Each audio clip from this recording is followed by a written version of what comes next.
always, introducing myself, just in case you're not one of those regulars who's seen my face dozens of times since March. My name is Alex Bean, if that helps you remember any better. I'm a big old history nerd. I got some of that out of my system, getting my master's from the University of Chicago. I also teach at the City Colleges of Chicago. Actually just noticed before our meeting started that my contracts for the fall semester are waiting for me in my email inbox. And I do a lot of the tour guiding, including hosting events like this, and writing for Chicago Detours. Chicago Detours, and let me go ahead and launch the share screen so you can see that really quickly here. Celebrating its 10th anniversary this summer. We're very happy to keep doing fun stuff like this with you. I was actually impressed with myself. I whipped together this little opening card right here for Martha. I haven't done this with most of our tours, but I just felt like doing a special event for this. We've been doing special events like this since March, these online events, and we are, looks like in the next week or two here, going to be back in downtown leading a couple of our tours.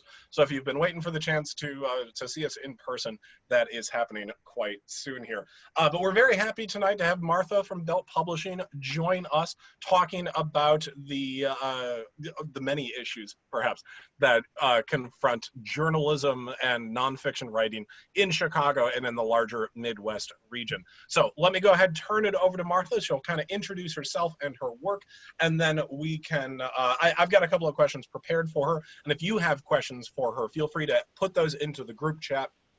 I'll make sure to ask those before we get to the end of our time together. So go ahead, Martha. Hi, everybody. Thanks for having me. I'm really happy to do this. I am, I don't know where to start. I am, as Alex said, I am a senior editor with Belt Publishing, which is a independent press based in Cleveland. I'm the Chicago office. You're looking at the Chicago office right here in my attic here in Humboldt Park. And I've been working with Belt for since 2014, so for the last 6 years. I'm also a managing editor at Southside Weekly, which is actually bi-weekly right now, but someday, hopefully, again, back to weekly paper by, for, and about the South Side of Chicago, based in Woodlawn. So those are both two part-time things that I do that make up the whole. I also, Alex, just hearing you say that you taught at City Colleges, I also teach at Columbia College. Although I'm very, very grateful that I don't actually have to teach in the fall semester, because I'm like super not ready to deal with a whole new semester of online learning right now. Yeah, it's a challenge. Yeah, so my class runs in the spring semester, so I'm hopefully maybe by January we'll figure some stuff out. I am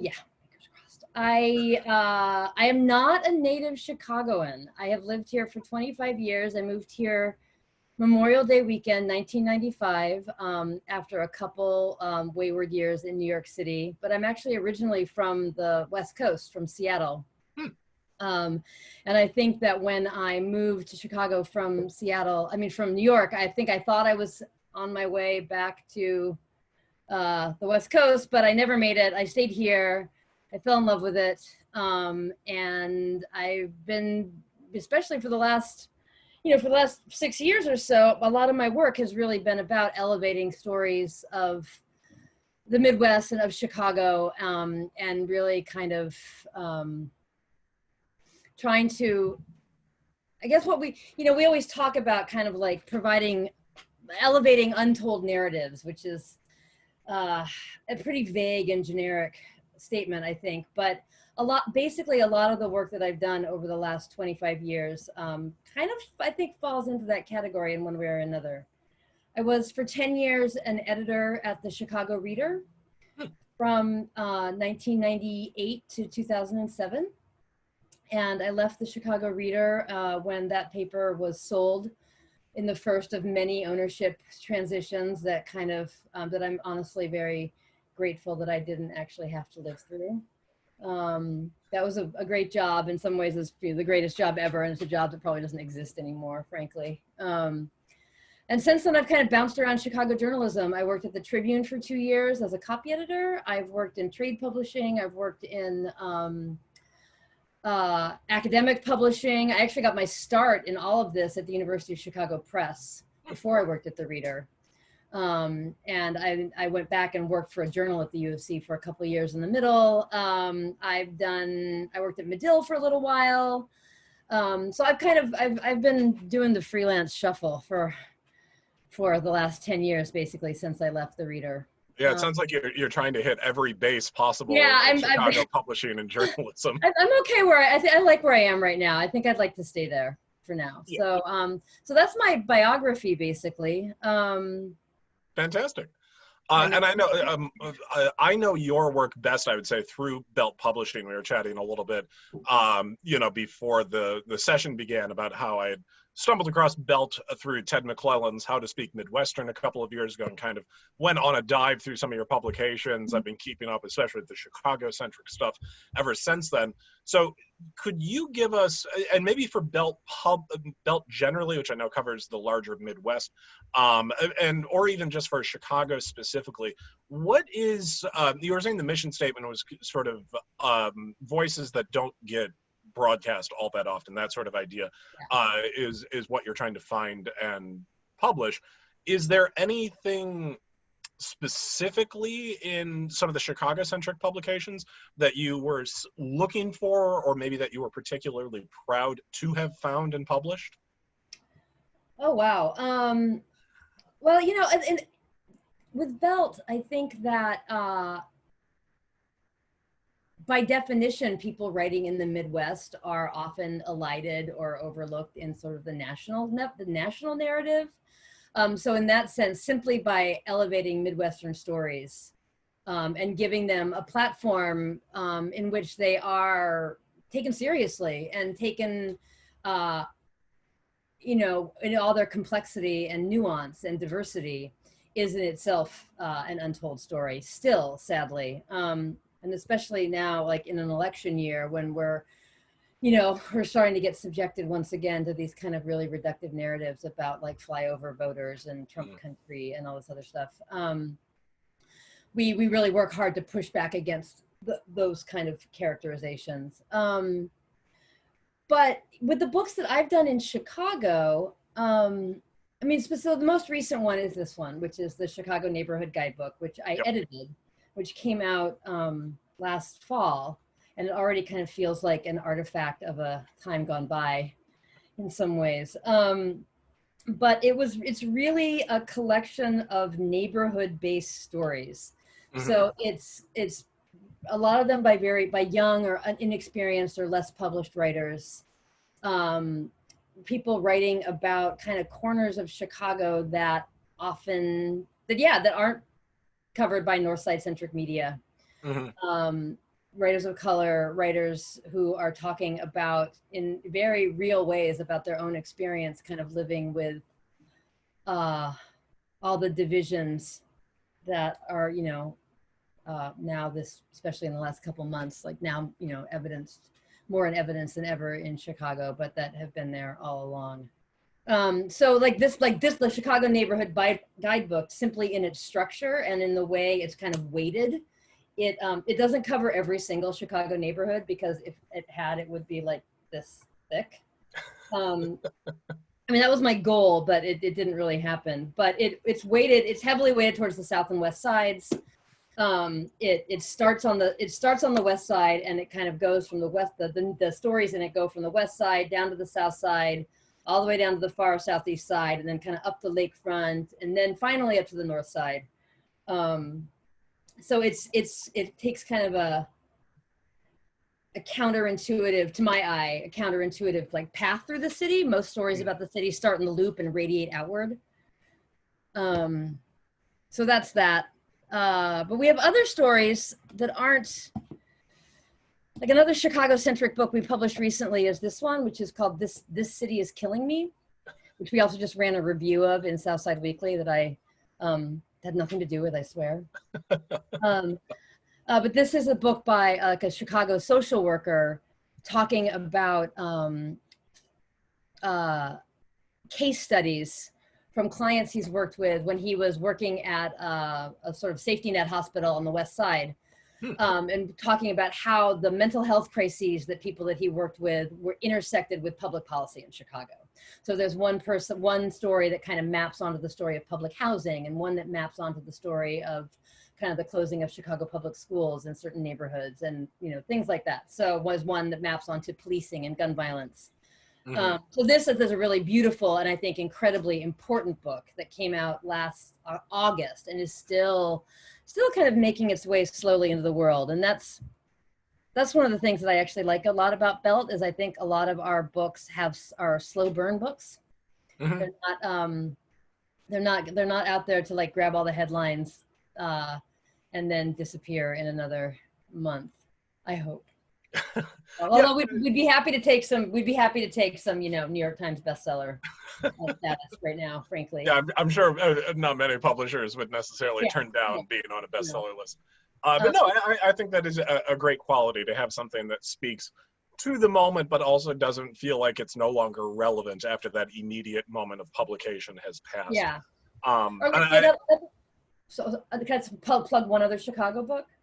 Like last year, or not last year, 2018, we published a book called The Battle of Lincoln Park.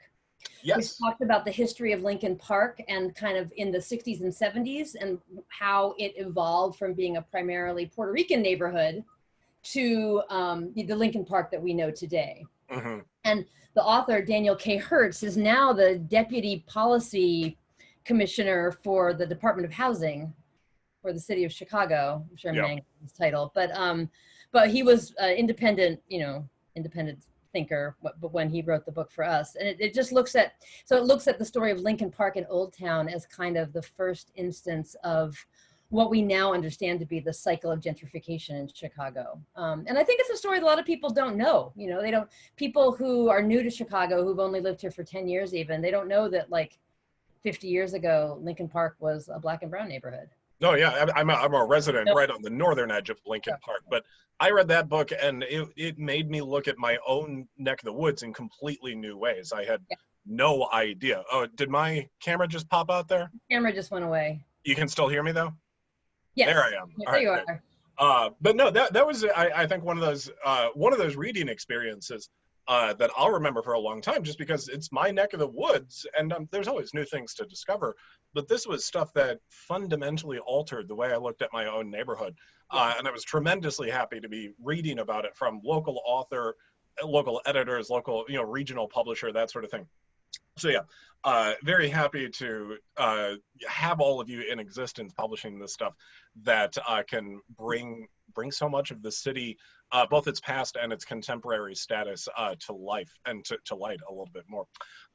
Is there anything coming up from Belt, Chicago-centric or not, that you're particularly excited about? Wanted to make sure to mention? Well, we have 3 books in the pipeline, right? We have 4 books in the pipeline right now. And that are all coming out in the next couple months. And I have to say, a lot of they're very, we did not realize how kind of prescient they would be when we signed them up. So we're kind of, I hope that the market recognizes how prescient they are. But one of them is a memoir by Lee Weiner, one of the members of the Chicago 7. Oh, wow. Who was born and raised in Back of the Yards, and lifelong Chicagoan, and he now lives in Florida. But his book is called Conspiracy to Riot, and it's about his experience in 1968 at the Democratic National Convention at a time of great sort of like civil unrest and strife in a country that was being riven by culture wars, and all these things that are completely alien to us right now, and it's written very much as kind of, honestly, as like lessons for young radicals. So he's trying to take like the lessons that he learned as a radical activist in the 60s and talk, and communicate them to a new generation that might find them useful. So that's great. And that's coming out in a month, it's really soon. It's coming out August 4th. Yeah, that's really striking, when the moment is there, just and sure that by happenstance. Is a Chicago book, and it's coming out. I don't even know what's going on with the Democratic Convention at this point, but it's coming out. I think it's mostly virtual, if I'm recalling correctly. Yeah, but when it was supposed to be in Milwaukee, it was going to be really, really, timely and on the money for that. And then we have two other books coming out in the fall, in September. One of them is a book called Clutter. And this is an interesting book because it's not Midwest specific, but it speaks to speaks to sort of the larger interest that Belt has in like alternative cultural histories.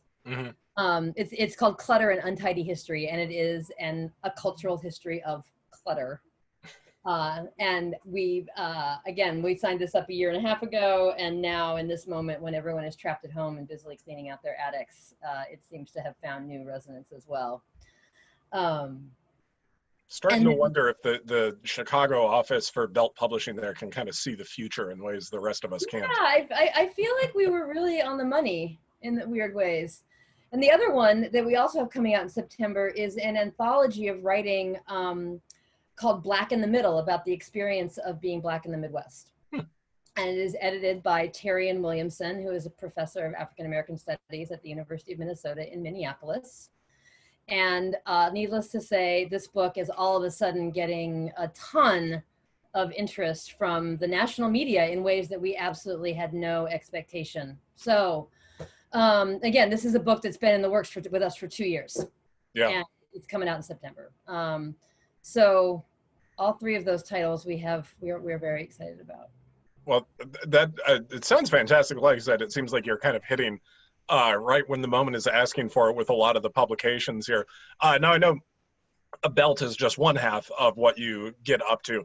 What about Southside Weekly? I know you said you're bi-weekly these days. You're the managing editor there, if I'm recalling your title correctly. There's our weekly. Is there anything about your work there, the kind of stories that you try to find or work that you try to do that you think could be particularly worth mentioning to the folks listening? Yeah, I mean, I think that we are, Southside Weekly is focused on authentic, representing the authentic experience of people on the South Side of Chicago, an area that is historically misrepresented by the mainstream media here, that is, perpetually sort of stereotyped as just an area of crime and blight and suffering, and we're interested in a lot more than that. We do not publish fiction yet, but that's not, I'm just responding to the comment. Yes, into the chat there. We haven't published fiction yet, although we have published some poetry. That is not to say we wouldn't ever publish fiction. We just haven't found the right title. So yeah, Southside Weekly is, we cover basically like politics, art, and culture for the South Side. We are a pretty small newsroom. We rely a lot on volunteers, and we are in many ways a teaching paper. We work with a lot of younger journalists, people who maybe don't have a lot of traditional journalism training. And so a lot of what we do is about outreach and education and sort of like bringing up a new generation of writers and creators. So that's what that is. We've published a lot since the COVID-19 pandemic hit. We've really, I have to say, I'm pretty amazed and impressed by the work that our newsroom has been doing. I see that my managing director is on here right now, so I have to like, hi, Jason. We've really, we had to kind of go to being a completely virtual newsroom. A lot of what we did was remote already, but I haven't been to our offices in Woodlawn. I haven't been to the office in 3 months. Same with us at Detours, yeah. Yeah, and I'm really pretty amazed by how incredibly people have pivoted to cover, this really, really, really crazy news moment when there's just so much happening, and especially so much happening on the South Side with everything that's happened with the way the pandemic has disproportionately affected communities of color, and the ways in which the city has and hasn't responded to that. Everything that's happened in the last month around the protests around the killing of George Floyd, and then the sort of the consequent upheaval that really hit the South Side hard, businesses being closed and damaged. And so we're really trying to tell a nuanced story about that. Yeah. About what's happening on the South Side, and everybody's really bringing it. I'm so impressed with the work that they've been doing. Yeah, I'll say just as a personal thing, not I promise. Absolutely. I'm trying to make it sound. I hope it doesn't sound like I'm just buttering you up. But Southside Weekly is one of those institutions where I'm always happy to see their original reporting. That piece you all did a couple of weeks ago about the protests on May 30th was really fantastic stuff. That was So I'm always a tough thing so, to do, but it was really, yeah, we've gotten a lot of great feedback on that. yeah. That's the sort of thing that to me is sort of the ideal of local news gathering. That's something you almost wonder if the hedge funds that own, say, the Tribune have forgotten about in the present day. I would know we are a nonprofit newsroom, so Yeah, in some ways that's, we are not, at least we are not subject to the whims of hedge funds and the sort of the bottom line profit incentive that is obviously driving Alden Capital and a lot of other local news owners. But being a nonprofit comes with its own set of issues where you have to, we're constantly hustling for money. So, anybody out there can donate to support Southside Weekly and the work that we're doing on our website, and we would be incredibly grateful. Yeah, a fantastic local institution. And to me, I know the Reader has changed a lot, but Southside Weekly definitely is doing the work that, like, in my head, I always associate with the Reader, sort of the I think the Reader's independent in a news really good sources. place right now. I'm really happy for them. I mean, and everybody's struggling everybody's struggling economically. I mean, like we saw all of our, most of our advertising just absolutely disappear. And luckily we're not completely dependent on advertising to determine our page count and to pay the print costs. But we are a primarily print newspaper, and that we've always been a print first newspaper. And we feel like that's really important to maintain because, especially on the South Side, there's a digital divide and there's a lot of people who might not necessarily go to our website. And so having the paper out there in the world in a place where people can kind of pick it up and read it is really important to us to keep doing that. Yeah. But we have had to pivot a lot to online journalism as well. So that actually does make me a little curious because I know, as a local, I do appreciate that the South Side, the way it gets depicted in national media, the perception of it wildly different than the lived reality of it. Have you ever found that like some kind of work you're doing at Southside Weekly does manage to affect reporting from larger outlets, national news sources or anything like that about, say, the issue that Cynthia raised about something like gun violence on the South Side or community, pushes for change in that community? I wish I could speak to that better. I've actually only been with the Weekly for 6 months at this point. I started working with them at the beginning of January. I know that, policing is a subject that we have covered extensively at the Weekly. I said the Reader at the Weekly over many years, and sort of the challenges of policing in neighborhoods that also are have a lot of gun violence. But I don't know about national impact. We did have a story that we did on COVID cases at Cook County Jail get picked up by like Democracy Now! A couple months ago. That was exciting. So it's getting out there. Like the work is getting out there beyond our Chicago readership. Yeah, and I didn't necessarily expect that, you all had a tally sheet of like the number of times. Yeah, I wish I did. We have seen, I will say, since the pandemic hit, we have seen traffic to our website go through it really went up in a way that we're still trying to figure out why. Like, I don't know what started happening to start driving people to our website more. So obviously, people are coming to us looking for information about things, and that's good to know. That's fantastic. The last thing I wanted to kind of ask you from some of the stuff I had sort of prepared beforehand, the intro slide I created for you had you doing a kind of classic Chicago meal from the looks of it. Do you have any, and I'll say this because you write for the regional paper there, any South Side eating recommendations for folks who might want to get out there and support some of the South Side restaurants? Oh gosh, I don't know what's open right now. I mean, but there's all sorts of, there's some classics. There's I mean, there's Lem's Barbecue, which I know is open because I went there, my roommate and I went there recently to get takeout. And that's a you know, an institution on the South Side. There's a really great restaurant in Bronzeville called Pearl's Place, which Oh, is sure. like a classic kind of cafeteria style soul food restaurant. Yep. That I've been to a bunch of times. It's really good. But there's also there's all sorts of like, you know, little spots. What is the went to a really great like West African restaurant on like 53rd Street, but like not in Hyde Park. Like it was Further more out. west of Hyde Park. I can't remember what it was called. Oh, on the other, over in Washington Park on the other Yeah, side? it was east of the Dan Ryan, but not in Hyde Park yet. Not like the Hyde Park Business District. Usually when I'm driving down that road, I'm facing backwards talking to a group of people on a bus. Yeah, exactly. Exactly. Calumet Fisheries, I mean, that's a classic. Right. Calumet Fisheries. There's Majani, somebody just pointed out Majani, yeah, Soul Vegetarian. On contrary to Chicago's, you know, reputation, there's all sorts of vegan and vegetarian options as well on the South Side. Gene and Jude's, no, not Gene and Jude's, sorry, the pizza place, Vito and Nick's in Ashburn. Very nice. Really great, classic Chicago pizzeria.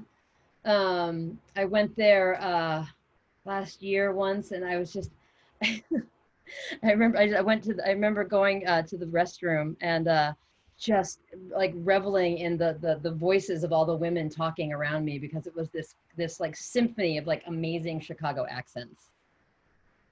Oh, that was one of those Southside things. Chicago accent. It was awesome. It doesn't happen everywhere. My sort of experience of that when I lived in Hyde Park going to school was listening to people talk at the now closed and changed over Ribs and Bibs that used to be on 53rd in Hyde Park, but that was another good place to kind of hear that variety of people that are resident of the South Side enjoy some of that great food. A friend of mine used to live above Ribs and Bibs, and she would always complain that like all of her laundry always just like reeked of barbecue. I could smell it down the block when I lived there. I spent a lot of money there because I could smell it down the block back about a decade ago.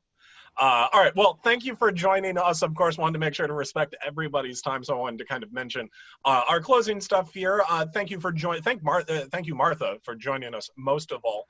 Wanted to launch into share screen one more time really quickly here, just to make sure everybody finishes up on the same note. We've got a poll actually that we're going to launch in just a second here about stuff you might want to see in the future from us for conversations like this, perhaps, or just for upcoming virtual tours, talks, all sorts of good stuff. We always appreciate the support. Obviously, we haven't been able to run our business like normal for months now, so support to Chicago Detours. As you can see right there, your $200 to $200 donation helps us keep offering these free virtual tours. We greatly appreciate the support, of course. Want to make sure to show you Martha's work here, Southside Weekly. I had posted the link for that into the group chat, as well as Belt Publishing. You can also see some of our upcoming tours. Tomorrow, Amanda is going to be on here taking us on a detour to Washington County, Wisconsin for our sort of Travel Tuesday. Marie is going to be talking about the contentious local monuments and place names on Wednesday. Thursday, we'll be doing our architecture crash course series once again, talking about the World's Fair, the White City to Wacker Drive, and the changes in urban planning. We've got all sorts of fun stuff coming up in the next couple of weeks, so I wanted to make sure to mention that, get it in front of everybody here. Yeah, we pasted in the Chicago Neighborhood Guidebook, which we were very happy to get an advanced copy of, be able to read it and feature it on our blog last year. And beyond that, if you've got any last minute questions for us, feel free to fire away in the group chat. I'll leave the meeting running here for a couple of minutes to make sure that people have time to fill out that poll, which you should have gotten. If you haven't gotten the poll, please do let me know in the group chat. And other than that, any questions, or maybe I'll turn it over to Martha. Any last statements from you? My last statement is just, you know, another plea to people to support independent media producers. I'm sure everybody, you know, everybody knows that it's a really hard time for journalism and publishing right now. It's a hard time for everybody. But it's also an incredibly important time to continue to have independent voices out there. And I can speak from personal experience. Every dollar that you spend, like by buying a book directly from Belt Publishing, we see it. I see your name come into our dashboard. I see the little spike on the little grid that says like how much money we've made that day. And every single one of those purchases makes a huge difference to us. And it is what is keeping us going right now during the pandemic, with our orders with bookstores closed and orders from our distributor just like completely in the tank. We're like super reliant on direct sales through our website. And so I really encourage people to go there and check out all the stuff that we have and support Southside Weekly as well. Well, I definitely co-sign both of those statements. Belt Publishing, Southside Weekly, great outlets for local media and information. I did want to admit, with Southside Weekly, I was actually looking at your banner head really quickly while we were talking. Your co-managing editor, Sam Stecklow, he actually took one of my classes a couple of years ago. Yeah, he was way too smart. I had no idea why he was in that class. He's way too smart for everything. He's way too smart for me. But yeah, I just saw that and thought, what a funny small world. Yeah. Well, thank you again for joining us this evening. Thank you to all of our guests for joining us once again. Like I said, I'll keep the meeting running for a couple of minutes here just in case you still need time to fill out that poll. I'll probably shut it down 6:35, but I think that wraps it up for our formal conversation this evening. Hope everybody has a great one. I would toast everyone, but I kind of polished off my beer a moment ago. A little bit. And I hope everybody has a good, there we go, Martha's got me covered. Thank you again, and I hope everybody has a great evening. Good night, everyone. Thank you all for coming so much. I really appreciate it. Sid says he wrote for the Trib for 11 years. Congratulations on getting out. All right. Thanks again. Good night, everyone. Bye.